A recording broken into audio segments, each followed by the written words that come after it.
మధ్య మధ్యలో ఇట్లా ప్రయాణం చేయడం వల్ల చేశారమ్మా, ఇంత పెద్ద సేవ చేసుకుంటే మద్యం తాగము. బైబిల్ చదివిన వాళ్ళు మంచి బైబిల్ వాక్యం చదివితే దేవునికి భయపడి నా మొగుడు 15 ఏళ్ళు ఇప్పుడు తాగుడు బంద్ చేసి దేవుని తెలుసుకుంటే దేవునికి భయపడి తాగుడు. ఎవరైనా తాగుడు బంద్ చేపిస్తారా చూద్దాం.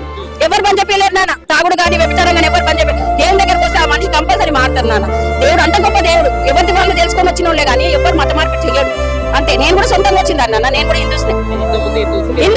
నాకు ఇట్లా దేవుడు వచ్చే బోనాలు వచ్చి ఆడేదాన్ని నేను. కానీ బైబిల్ చదువు నా బాబు కొంట్లో బాగాలేక నేను దేవుని దగ్గరికి వెళ్ళి బైబిల్ చదవడం వల్ల అందులో నాలో నుంచి వెళ్ళిపోయి నేను దేవుని నమ్ముకున్నా. బైబిల్ చదివినాక సత్యం తెలిసినాక ఇంకేమంటారంటే క్రైస్తవ అయితే ముండరాలు అవుతారు, పొట్టు తీసేస్తారు, గాజులు ఎవరు తీయమని చెప్పారు నాన్న. అది చదివినా కొద్ది ఎట్లుంటదంటే మనకి ఈ ఆకాశం కింద ఉన్నదంతా చెత్త అని ప్రసంగి గ్రంథకుడు రాసింది. గ్రంథకర్త రాసింది. చెప్పినా ఇదంతా చనిపోయింది. ఏమైనా తీసుకుపోయినా మంచిగా తీసుకుపోయింది కదా. ఏమి రాదు మన ఎంబడి, బంగారం రాదు, ఏది రాదు. కానీ మా అంతకు మేమే చేయాలి. కానీ ఎవరు మత మార్పిడి చేయరు నాన్న. ఎవరు చేయరు. ఎవరు నువ్వు చెప్తే నువ్వు వచ్చేసావు, నేను చెప్తే నేను వస్తానా. ఎవరు రారు. అది బైబిల్ కరెక్ట్ గా చదివిన వాళ్ళు మాత్రం దేవుడు ఉన్నాడు, నిజమైన దేవుడు ఆయననే అని చెప్పి వెళ్తాను. అంతేగాని మత మార్పిడి కాదని ఇది ఒక మార్గం అంతే. క్రైస్తవం అంటే మతం కాదు. ఈ కులాలు మతాలు మనం చేసుకునే నాన్న. ఎవరు ఒక పుట్ట మతం కులం అనుకుంటే కూడలేక చెప్పినట్లు బైబిల్ చదివిన తర్వాత మీ ఇంట్లో అమ్మవారు బయటకు వెళ్ళిపోయారు. నా దాంట్లో నుంచి నాలో వెళ్ళిపోయారు. మళ్ళీ ఎక్కడ పోయింది నేను అడిగా.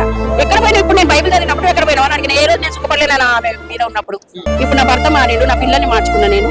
మేమందరం బైబిల్ చదువుతాం.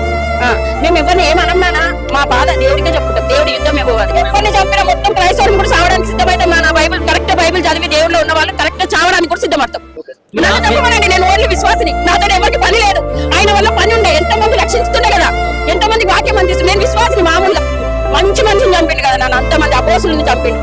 అది అపోస్తులు అప్పుడు ఉండే కదా. ఇప్పుడు ఈ శతాబ్దంలో అపోస్తులు నాన్న వీళ్ళంతా. వాళ్ళ గురించి మేము ఎన్నో నేర్చుకుంటున్నాం నాన్న. మేము